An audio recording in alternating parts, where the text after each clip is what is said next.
I wanted to introduce the rules for my new game, Meg, that was just introduced to Abstract Play.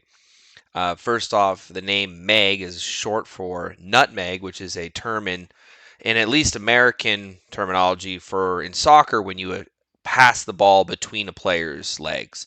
Usually meant to be a bit of a humiliating move. And in here, it is the objective of the game. We will attempt to pass the ball between the legs of any two pieces on the board. The game is asymmetric, so eventually one player will be the offensive player and one player will be the defensive player. So first I'm going to walk through the rules and then I'm going to show you a game where I get summarily dismissed by DevP on the server. So starting the game, in phase one, both players will take turns placing neutral rings on the board. If you're playing over the board, usually I use like bottle caps turned right side up so that they could hold the ball at some point. So let's say I play e5, player 2 plays I7. You'll see that both of these pieces are the same color. They don't belong to either player. They are totally neutral and eventually will be used by the attacking player. But we don't have an attacking player at this point, and we're going to continue to place pieces until at some point one player believes that there are so many pieces on the board that they can achieve the objective. And so instead of placing a ring, that player will place the ball on any one of the rings that are on the board. At this point, the first phase of the game has ended, and now the player who has placed the ball, in this case me, player 1, is the attacker, and the other player, player 2, is the defender. The offensive player will continue to either place a ring or make a winning sequence of passes. Player 2, from here on out, will be placing bottle caps face down or defenders. The defenders cannot be passed to or passed through, but they can be the victim of a nutmeg in any combination of pieces on the board. And I'll show you what that looks like. So player 1, their turn has ended when they place the ball. So player 2 will play a defender. So let's say player 2 plays out here. Now, player 1 will either win the game by playing a passing sequence in which they go between two pieces, or they will place a piece. Early on, you're going to want to place pieces because probably you don't have a winning move right off the bat. So let's say I play here.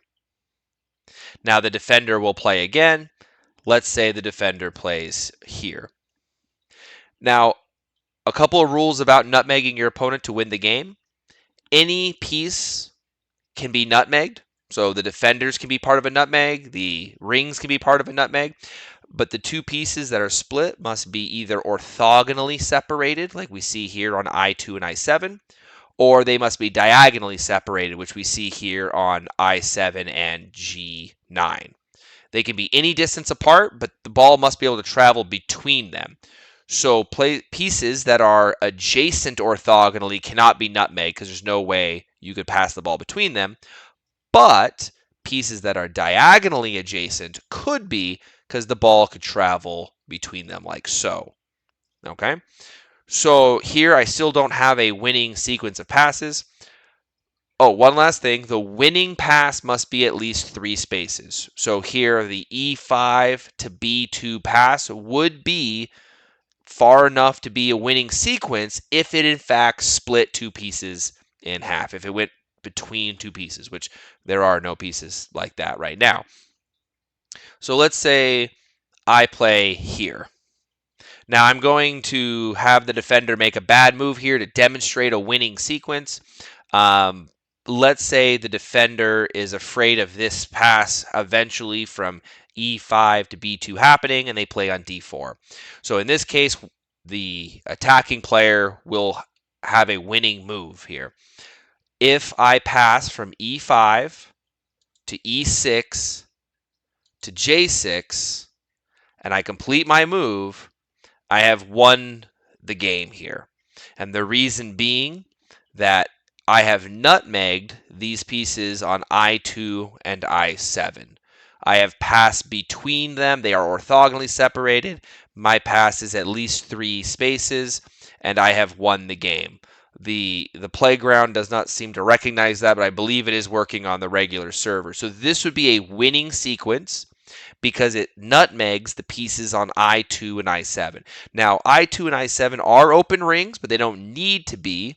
One of them could be a defender or anything like that. And so this would be a winning sequence. I want to go over to an example game real quick that demonstrates what I'm talking about here. So this is a game between myself and DevP. Again, the opening, as we can see, is going to be neutral pieces being played. 1, 2, 3, 4, 5, 6. This is probably where I lost the game. We'll make it very clear. Typically, 5 pieces on the board, this centrally located, is going to lead to a great game for the attacker. I try to play a dead move here in A1.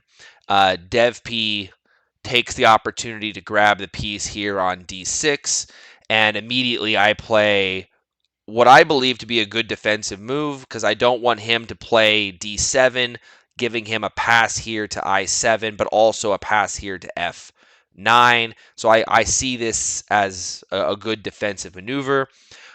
He plays, I think, a pretty unusual strategy. Typically, the offensive player wants to play close to home because if you're playing adjacent to your ring, then you can't be blocked and you have mobility that will always be there. But instead, DevP plays on F4, opening up a few different nutmegging opportunities between F9 and F4, between D7 and I7, between D6 and F4, and I mean all over the place. This eventually leads to my demise.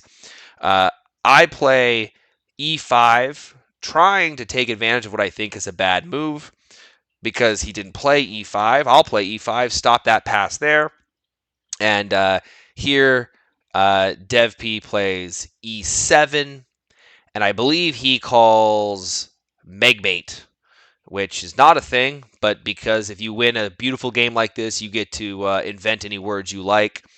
I believe E7 wins the game here. I will not go all Agadmador on you and have you pause to see if you can find the win, but the win here is pretty clear. There's a fork. If the passing sequence goes D6 to D7 all the way over to I7, then the nutmeg is between these two pieces. He cuts them in half.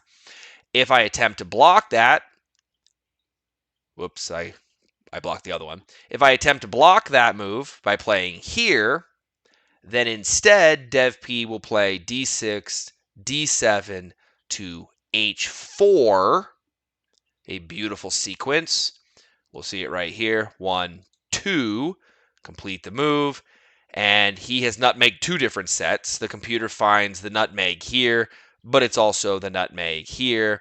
And DevP here has won the game convincingly. Way too many pieces on the board for me. This move right here, this F4, is a very, very clever find, one that I probably would not have found. I tend to play very close on offense early, but this F4 is a beautiful find by DevP. So I hope you guys give it a shot. I know this video went on a little long, but I wanted to show a sample game, maybe help make the game make a little bit more sense. Please feel free to drop me a challenge. The games are very, very short, rarely exceeding 15 let's say ply. I would say rarely exceeding 20 ply. The games tend to take a couple days, even on a AP. So I hope you guys give it a shot. Thank you.